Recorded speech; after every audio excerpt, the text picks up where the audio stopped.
بسم اللہ الرحمن الرحیم۔ السلام علیکم معزز طلبہ کرام، آپ سب کیسے ہیں؟ آج ہم نور الانوار کے سبق نمبر 23 کو پڑھیں گے۔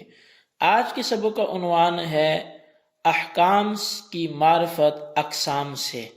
آج کے ہمارے سبق کی عبارت وَإِنَّمَا تُعْرَفُ احکام الشرع سے شروع ہوتی ہے۔ آئیے سب سے پہلے عبارت پڑھ کے اس کا ترجمہ کرتے ہیں، اس کے بعد باقاعدہ سبق کی وضاحت کی طرف چلتے ہیں۔ مصنف علیہ رحمہ لکھتے ہیں وَإِنَّمَا تُعْرَفُ أَحْكَامُ الشَّرْعِ بِمَعْرِفَةِ أَقْسَامِهِمَا، اور نظم اور معنی کی اقسام کی معرفت سے احکام شرع کی معرفت ہوتی ہے۔ شروع فی تقسیماته ای انما تعرف احکام الشرع من الحلال والحرام بمعرفة تقسیمات النظم والمعنی۔ یہاں سے نظم چونکہ معنی پہ دلالت کر رہی ہے تو نظم دال علی المعنی کی تقسیمات شروع ہو رہی ہیں، یعنی حلال و حرام احکام شرع کی معرفت نظم اور معنی کی تقسیمات کی معرفت سے ہوتی ہے۔ فالاقسام بمعنی تقسیمات، بس اقسام تقسیمات کے معنی میں ہیں۔ لأن ہا ہنا تقسیمات متعددۃ، کیونکہ یہاں متعدد تقسیمات ہیں۔ وتحت کل تقسیم اقسام، اور ہر تقسیم کے تحت کئی قسمیں ہیں۔ لا ان الکل اقسام متباینۃ بنفسها بل تجتمع اقسام تقسیم مع اقسام تقسیم آخرہ، اور دوسری تقسیم کے اقسام کے ساتھ یہاں جمع ہونے والی قسمیں ہیں۔ ایسا نہیں ہے کہ ساری قسمیں متباین بذات ہی ہوں، بلکہ ایک تقسیم کی قسمیں دوسری تقسیم کے ساتھ وہ جمع ہوتی ہیں۔ اور وَإِنَّمَا قَالَ أَقْسَامَهُمَا وَلَمْ يَقُلْ أَقْسَامَهُ، اب یہاں پر مصنف نے کہا کہ اقسامہما تثنیہ کے ساتھ، اقسامہ مفرد نہیں کہا، تنبیہا علی ان منشأ التقسیم هو النظم والمعنی جمیعا، اس بات پر تنبیہ کرنے کے لیے کہ جو تقسیم کی منشأ ہے وہ نظم اور معنی دونوں ہیں۔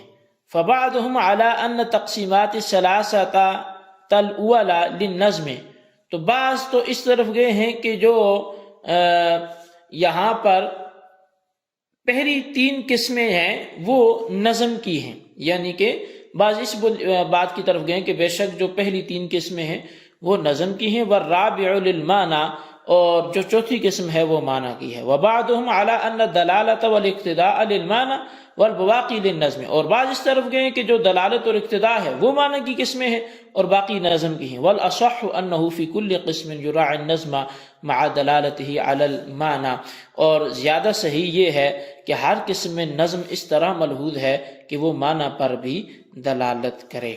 وذالک 4، اور وہ 4 ہیں، ای المذکور فیما قبل وهو تقسیمات 4 تقسیمات، یعنی کہ سابق میں جو مذکور تقسیمات ہیں وہ 4 تقسیمات ہیں۔ وتحت کل تقسیم منها اقسام عدیدۃ کما سیأتی، اور ان میں سے ہر تقسیم کے تحت کئی قسمیں ہیں جیسا کہ آئندہ آئے گا۔ وذلك لأن البحث فيه اما يكون عن المعنى وهو تقسیم الرابع، اور یہ اس لیے کہ بحث یا تو اس میں معنی کے اعتبار سے ہوگی اور وہ تقسیم رابع ہے، او عن اللفظ، یا لفظ کے اعتبار سے ہوگی۔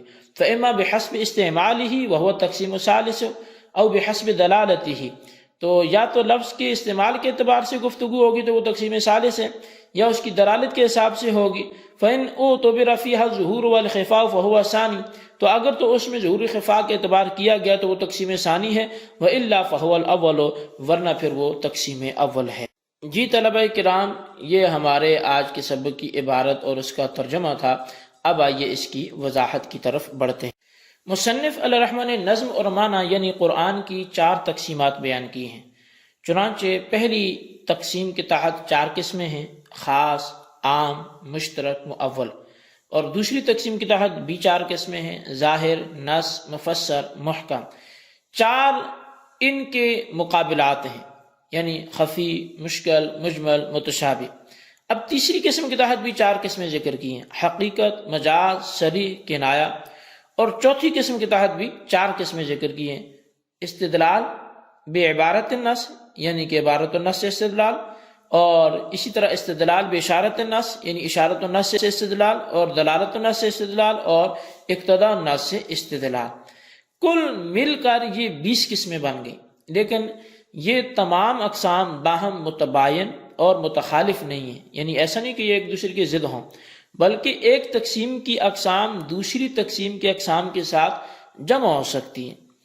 مثال کے طور پر خاص یہ حقیقت کے ساتھ جمع ہو سکتا ہے، اور یہ ایسا ہی ہے جیسے ایک تقسیم کے اعتبار سے اسم کی 2 قسمیں ہیں، معرب اور مبنی، اعراب و بنا کے اعتبار سے، اور دوسری تقسیم کے اعتبار سے بھی 2 قسمیں، معرفہ و نکرہ، تعریف و تنکیر کے اعتبار سے۔ تو معرب معرفہ اور نکرہ کے ساتھ بھی جمع ہو سکتا ہے، اور اسی طرح معرفہ معرب اور مبنی کے ساتھ بھی جمع ہو سکتا ہے۔ تو یعنی ایسا نہیں ہے کہ یہ آپس میں متباین اور متخالف اقسام ہوں، بلکہ یہ دونوں جو ہیں، یہ ساری اقسام جو ہیں ایک دوسرے کے ساتھ کہیں نہ کہیں یہ جمع بھی ہو سکتی ہیں۔ پس متن میں اقسام سے مراد وہ تقسیمات ہیں، اور عبارت کا مطلب یہ ہے کہ حلال و حرام وغیرہ وہ احکام جو قرآن سے ثابت ہیں، ان کی معرفت چونکہ نظم اور معنی کی تقسیمات کی معرفت پر موقوف ہے، اس لیے سب سے پہلے ان تقسیمات کی تعریف ضروری ہے۔ چنانچہ مصنف پہلے مذکورہ تقسیمات کی تعریف ذکر کریں گے، پھر احکام شرع بیان فرمائیں گے۔ البتہ یہاں پہ ایک سوال ہوتا ہے کہ مصنف نے اقسامہما تثنیہ کی ضمیر کے ساتھ کیوں ذکر کیا ہے، واحد کی ضمیر کے ساتھ اقسامہ کیوں ذکر نہیں کیا؟ تو اس کا جواب یہ ہے کہ اقسامہما اس لیے ذکر کیا ہے تاکہ اس بات پر تنبیہ ہو جائے کہ مقسم جو ہے وہ نظم اور معنی دونوں کا مجموعہ ہے، نہ کہ فقط نظم مقسم ہے اور نہ فقط معنی مقسم ہے، یعنی تقسیم دونوں کی ہو رہی ہے، اقسام دونوں کی ہیں۔ چنانچہ بعض علماء اصول اس بات کے قائل ہیں کہ اول کی 3 تقسیمات کا مقسم فقط نظم ہے، اور چوتھی تقسیم کا مقسم فقط معنی ہے، اور بعض حضرات اس بات کے قائل ہیں کہ 20 اقسام میں سے فقط 2 قسمیں یعنی دلالت النص اور اقتضاء النص یہ معنی کی قسمیں، اور باقی تمام نظم کی قسمیں ہیں۔ لیکن بقول شارح ہر قسم میں نظم اس طرح ملحوظ ہے کہ وہ معنی پر بھی دلالت کرے۔ تو مزید المذکور فیما قبل عبارت سے شارح نے ایک سوال کا جواب دیا ہے، اور وہ سوال یہ ہے کہ ذالک کا مشار الیہ لفظ الاقسام ہے، اور اقسام جمع ہونے کی وجہ سے واحد مونس کے حکم میں ہے، اور واحد مونس کی طرف اشارہ کرنے کے لیے تل کا آتا ہے چونکہ مونس کا اشارہ ہے، نہ کہ ذالک، چونکہ ذالک تو مذکر کا اشارہ ہے، لہٰذا ماتن کو تل کا اربعۃ کہنا چاہیے تھا، جبکہ انہوں نے ذالک کا استعمال کیا ہے جو کہ یہاں درست نہیں ہے۔ تو اس کا جواب یہ ہے کہ ذالک کا مشار الیہ لفظ المذکور فیما قبل ہے، یعنی جو ذالک اربعۃ ہے تو اصل میں یہ ہے ذالک المذکور فیما قبل اربعۃ، تو لہٰذا ذالک کا جو مشار الیہ ہے وہ المذکور فیما قبل ہے، اور یہ مفرد مذکر ہے، اور مفرد مذکر کے لیے ذالک آتا ہے نہ کہ تل کا، اس لیے یہاں ذالک بیان کیا گیا۔ تو جب ذالک ہی آنا تھا اور وہی بیان کیا گیا تو پھر کہیں بھی کوئی خرابی لازم نہیں آتی۔ اربعۃ تقسیمات عبارت نکال کر یہ ظاہر کرنا ہے، یعنی اربعۃ تقسیمات، یہ عبارت جو ہے نکال کر یہ ظاہر کرنا ہے کہ ذالک اربعۃ میں اربعۃ کی تنوین مضاف الیہ کے عوض ہے۔ بہرحال سابق میں جن تقسیمات کا ذکر کیا گیا وہ 4 قسمیں ہیں، اور ہر تقسیم کے تحت کئی قسمیں ہیں، اور چاروں تقسیمات کے درمیان دلیل حصر یعنی وجہ حصر یہ ہے کہ کتاب اللہ میں بحث صرف معنی سے ہوگی یا صرف لفظ سے ہوگی۔ اگر اول ہے تو یہ تقسیم رابع ہے، اور اگر ثانی ہے تو لفظی بحث لفظ کے استعمال کے لحاظ سے ہوگی یا اس کی دلالت علی المعنی کے لحاظ سے ہوگی۔ اگر اول ہے تو یہ تقسیم ثالث ہے، اور اگر ثانی ہے تو اس میں ظہور و خفا کا اعتبار ہوگا یا ظہور خفا کا اعتبار نہ ہوگا۔ اگر اول ہے تو یہ تقسیم ثانی ہے، اور اگر ثانی ہے تو یہ تقسیم اول ہے۔ جی طلبہ کرام، یہ ہمارے آج کے سبق کی عبارت، ترجمہ، وضاحت تھی۔